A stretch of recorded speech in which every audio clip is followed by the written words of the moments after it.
It's only an hour away, but it feels like a trip back in time. A place where hotels are made out of ice. And you can get to yours on a snowmobile. Merci beaucoup. But you better brush up on your French people because Toni on Quebec starts right now.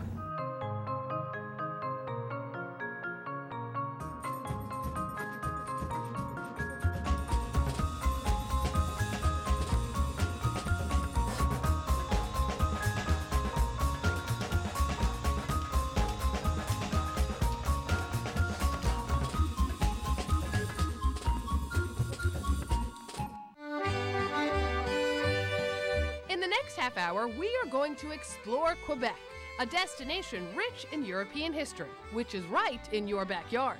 It holds the charm of yesteryear from architecture to art, with international flavors to savor. But if it's adventure you're after, have we found the place for you? Quebec is so close, but it feels like a world away. You can go cross-country skiing or ice skating right in the heart of the city, test your endurance with ice climbing, or set your sights on dog sledding. But first, a quick history lesson. In 1608, French explorer Samuel de Champlain chose Quebec for the French colony of Canada and New France. In 1763, under British rule, it became an official province. We begin our adventure in magnificent Montreal. Located in southwest Quebec, it's the largest city in the province, the population almost 4 million. But before you can get going, you've got to know where to go. And as always, we're rolling like a local. Bonjour! Bonjour Toni! Ça va? Ça va bien? Let's go in? Okay. We met up with Yves Gentil at the Montreal Museum of Archaeology and History to get the lay of the land while taking in the fabulous view. I always tell people it's almost going to Europe without the jet lag because you're so close and yet it's so different. Quebec's official language is French, but no worries because most everyone around here speaks English. This museum doesn't just offer incredible views of the city. Down below is the real foundation of its rich history. Literally. This museum was built on top of the first Catholic cemetery in North America. French colonists and natives were buried here in 1643. Although they shared the same faith, they were buried in two separate sections. But 2 centuries later, everyone in Montreal surely worshipped at the same place, and that would be the Notre Dame Basilica.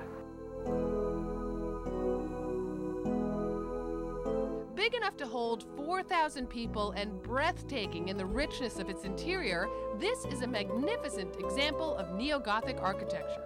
But oddly enough, one of Quebec's most treasured historical sites really has New York roots. The architect who designed it was an Irish-American Protestant from New York. He was from New York? Yes, he's from New York. And then when he was done designing this, when it was finished, he was so moved by it that he actually decided to convert to Catholicism. And Yves was kind enough to give us a behind-the-scenes tour of the tower. Special access just for you. This is pretty wild. And after a 12-story climb, we found what we were looking for. Yves, that is a big bell. That's my friend Bourdon, 12 tons. It's rang only for like national state funerals. And actually, when it rings, the floors rumbles. Speaking of rumbling, I'm a little hungry after all those stairs. And I hear you guys have fabulous food in Montreal. Yeah, you want to go try it? Let's do it. Let's go. First stop, the Marché Atwater, the farmer's market, where locals shop for fresh fruit, vegetables, even wine. But I came for the cheese. All right, Yves, how do you say cheese en français? Fromage. So this is la fromagerie. Oui, la fromagerie Atwater. Here in Quebec, they make over 350 kinds that you can't find anywhere else in the world. So where's a girl to start? Are you a blue cheese fan? Love blue cheese. Excellent. Ciel de Charlevoix, the logo is a painting from a very popular Quebec painter that resides in this area. Nice. So let me try it. Mmm. Next on the menu was a cheese similar to cheddar, but made from goat's milk. As the cheese ages, the whey crystallizes, and that's what makes it that little sweet taste. Do you have any job openings? Yes, you can start next Friday, no problem.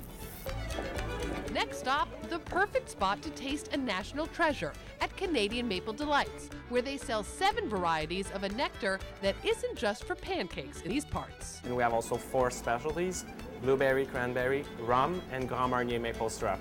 Rum and Grand Marnier? Yeah. So that's why you have to sweet your coffee with maple syrup with Grand Marnier in the morning.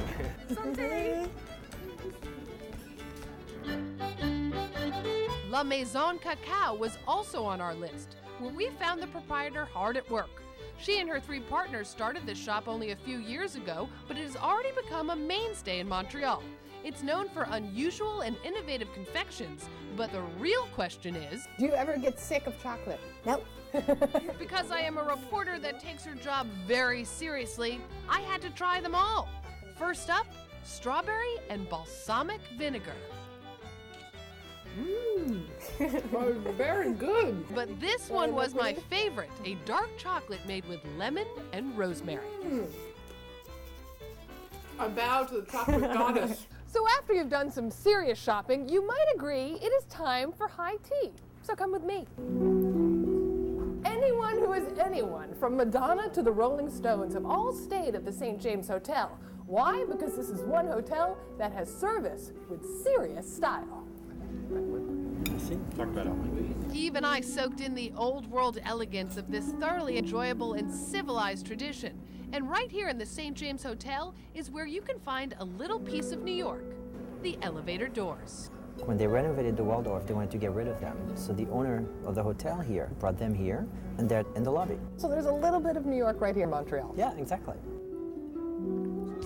Coming up, we're on the road again, literally. The Toni On crew is dog sledding through the forest, getting a lift in our own private chopper. And what the heck am I doing playing the spoons? Just blame it on the caribou. Next on Toni On Quebec.